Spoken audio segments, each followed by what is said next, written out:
Parliament సమావేశాల్లో ప్రజా సమస్యలపై సమగ్ర చర్చ జరపాలని భువనగిరి ఎంపీ చామల కిరణ్ కుమార్ రెడ్డి అన్నారు. దక్షిణాది రాష్ట్రాలకు అన్యాయం జరిగే విధంగా డీలిమిటేషన్ బిల్లును ముందుకు తీసుకురావద్దని, దీనిపై ముందుగా పార్లమెంట్లో విస్తృతంగా చర్చ జరగాలని ఆయన అన్నారు. మహిళా రిజర్వేషన్ బిల్లుకు కాంగ్రెస్ పార్టీ సంపూర్ణ మద్దతు ఉంటుందని స్పష్టం చేశారు. సభను ఏకపక్షంగా నడిపే అవకాశం ఉందన్నారు. అఖిలపక్ష సమావేశంలో ప్రభుత్వం ప్రవేశపెట్టాలనుకున్న బిల్లులపైనే చర్చ జరపాలని అన్నారు.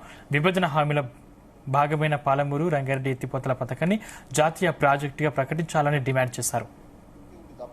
ప్రజా సమస్యల మీద ప్రజలు పడుతున్నటువంటి మాత్రం కనపడతలేదు. కిరణ్ రిజిజు గారు 0 ఓవర్లో 377లలో సప్లిమెంటరీలలో ఉన్నటువంటి 17 మంది లోక్సభ సభ్యులు, రాజ్యసభ సభ్యులు కూడా కన్స్ట్రక్టివ్ గా, ఎందుకంటే ఇప్పుడంతా ఆల్ పార్టీ మీటింగ్ లో కూడా ఒకటే చర్చ జరిగింది, కన్స్ట్రక్టివ్ గా హౌజ్ నడుపుకోవాలని.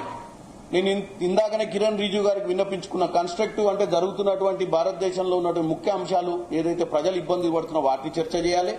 అన్ని రాష్ట్రాలలో ఈరోజు తెలంగాణకు ఉన్నటువంటి అంశాల మీద తెలంగాణ ప్రజల తరఫున వచ్చినటువంటి గెలిచినటువంటి పార్లమెంట్ సభ్యుల విన్నపాలు స్పీకర్ గారికి కూడా వీలైనంత వరకు సీనియర్లు జూనియర్లు అన్న భేదం లేకుండా ప్రతి వారికి సమస్యలు ఉన్నాయి, వారి వారి నియోజకవర్గ సమస్యలు ఉన్నాయి, వారి వారి రాష్ట్ర సమస్యలు ఉన్నాయి. కాబట్టి సరి అయిన అవకాశాలు ఇచ్చి వాళ్ళ ప్రజల తరఫున వాళ్ళని రిప్రజెంట్ చేసే విధంగా సమయం ఇచ్చి వాళ్ళు మాట్లాడే విధంగా, తర్వాత వాటిని పరిష్కరించే దిశగా మంత్రులు కూడా సరి అయినటువంటి నిర్ణయాలు తీసుకోవాలని తెలియజేస్తూ, మేమందరం కూడా ప్రజాస్వామ్యంలో ప్రజలు మమ్మల్ని గెలిపించిర్రు, అందరూ కూడా టీవీలలో విజిబుల్ గా చూస్తారు.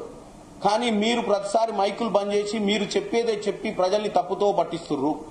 ఏ సమస్య అయితే ఈరోజు ప్రజలు ఫేస్ చేస్తుర్రో ఆ సమస్యల మీద చర్చ జరగాలని, సమస్యల మీద చర్చ జరగకుండా వాళ్ళకి ఇష్టానుసారంగా వాళ్లకు ఇష్టమైన సబ్జెక్టులు చెప్ప